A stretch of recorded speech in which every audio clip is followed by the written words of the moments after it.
Welcome to History with Herodotus, where we embark on a journey through the vast expanse of human experience, guided by the lantern of curiosity and the compass of wonder. Today, we set our sights on a land of breathtaking beauty and profound cultural richness, pre-colonial India. This ancient civilization, nestled between the majestic Himalayas and the vibrant Indian Ocean, has left an indelible mark on the fabric of human history. The Indian subcontinent, with its fertile plains and majestic mountain ranges, has been a cradle of human civilization for millennia. The earliest inhabitants of this land, the hunter-gatherers and nomadic tribes, left behind a trail of artifacts and oral traditions that would eventually coalesce into the rich tapestry of Indian culture. The Mughal civilization, nestled in the Indus Valley, emerges as one of the earliest known examples of a complex society, with its sophisticated irrigation systems, mud brick architecture, and vibrant artistic traditions. The passage of time brings us to the threshold of the Bronze Age, around 3300 BCE, where the enigmatic Harappan civilization rises like a phoenix from the ashes of the past. With its meticulously planned cities, advanced water management systems, and intricate trade networks, the Harappans leave an enduring legacy that would shape the course of Indian history. The artifacts unearthed at Mohenjo-Daro and Harappa, the seals, the pottery, the jewelry, whisper tales of a sophisticated people, attuned to the rhythms of the natural world and the pulse of human creativity. The Vedas, those ancient Sanskrit texts, resound with the music of the divine as the people of the Indian subcontinent begin to explore the mysteries of the universe and the human condition.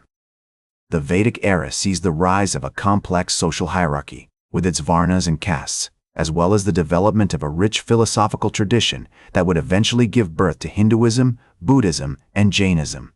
The Indo-Aryan migrations, which occurred around 1500 BCE, bring new peoples and ideas to the Indian subcontinent, shaping the linguistic, cultural, and genetic landscape of the region. The interaction between the indigenous populations and the incoming Aryans gives rise to a dynamic process of cultural exchange and synthesis, as evident in the evolution of the Sanskrit language and the development of the Hindu epics, the Ramayana and the Mahabharata. As we approach the dawn of pre-colonial India, around 600 BCE, the subcontinent is a kaleidoscope of kingdoms, republics, and empires, each with its own distinct culture, politics, and economy.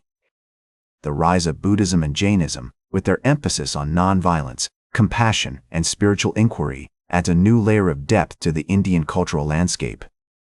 The Persian Empire, under the Achaemenids, extends its reach into the northwestern regions of the subcontinent, introducing new administrative systems, architectural styles, and artistic influences.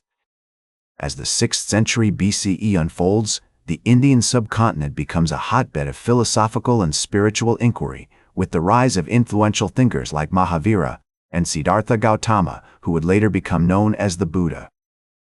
The teachings of these visionary leaders, emphasizing nonviolence, compassion, and self-inquiry, begin to shape the cultural landscape of India, giving birth to new traditions and ways of life. The city of Taxila, a major center of learning and intellectual inquiry, attracts scholars and philosophers from across the ancient world, including the famous Greek philosopher Apollonius of Tyana. In 327 BCE, the arrival of Alexander the Great and his Macedonian army marks a significant turning point in Indian history as the subcontinent is exposed to the influences of Greek culture, philosophy, and politics. The encounter between Alexander's army and the Indian king, Porus, at the Battle of the Hydaspes River is a testament to the military prowess and strategic genius of the Indians, who managed to inflict significant casualties on the invading forces.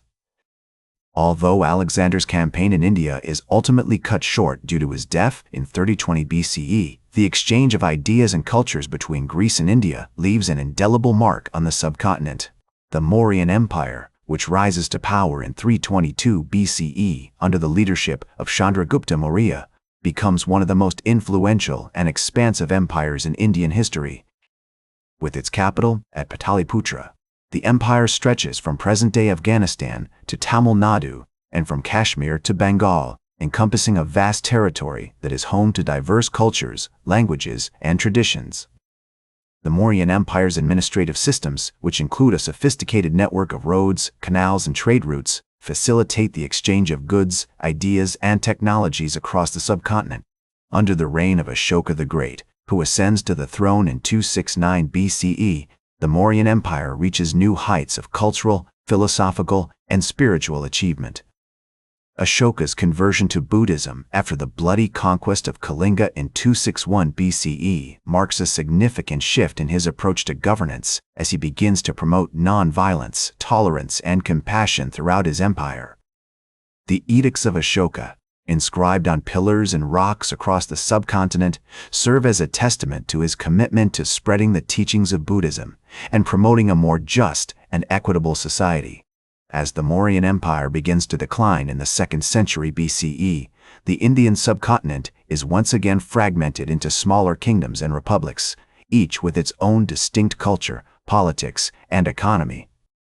The rise of the Gupta Empire in the 4th century CE marks a new era of cultural and intellectual flourishing, as scholars like Aryabhata and Kalidasa make significant contributions to mathematics, astronomy, and literature. The Guptas' patronage of the arts and sciences leads to a resurgence of creative expression, evident in the magnificent temples, sculptures, and paintings that adorn the Indian landscape. As the Gupta Empire began to decline in the 6th century CE, the Indian subcontinent once again became a complex tapestry of smaller kingdoms and empires, each with its own distinct culture, politics, and economy. The rise of the Chalukya and Pallava dynasties in southern India marked a new era of artistic and architectural innovation, as evident in the magnificent temples at Badami and Mamallapuram. Meanwhile, in northern India, the Harsha Empire, which ruled from 606 to 647 CE, played a significant role in promoting Buddhism and trade with neighboring countries. One of the most notable later events in pre-colonial Indian history is the arrival of Islamic invaders from Central Asia, beginning with the Arab conquest of Sind in 711 CE. This marked the start of a new era of cultural exchange and conflict, as Islamic rulers such as the Ghaznavids and the Delhi Sultanate began to establish their dominance over large parts of the subcontinent. The iconic Qutub Minar in Delhi, built in 1192 CE, stands as a testament to the enduring legacy of this period.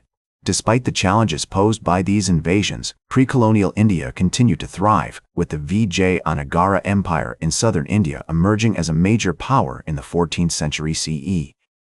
The empire's capital, Hampi, was a center of learning and culture, attracting scholars and traders from across the world.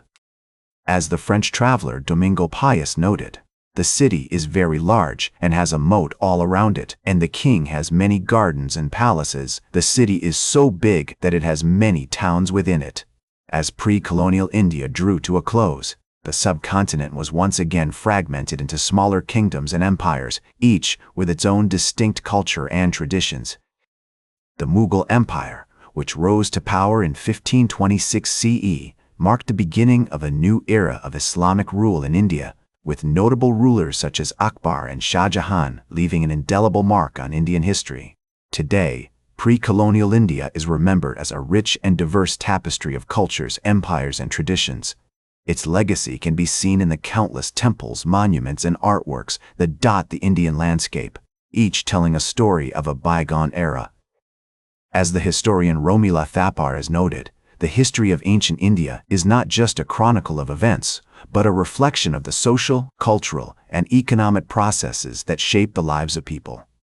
That's all for today's History with Herodotus.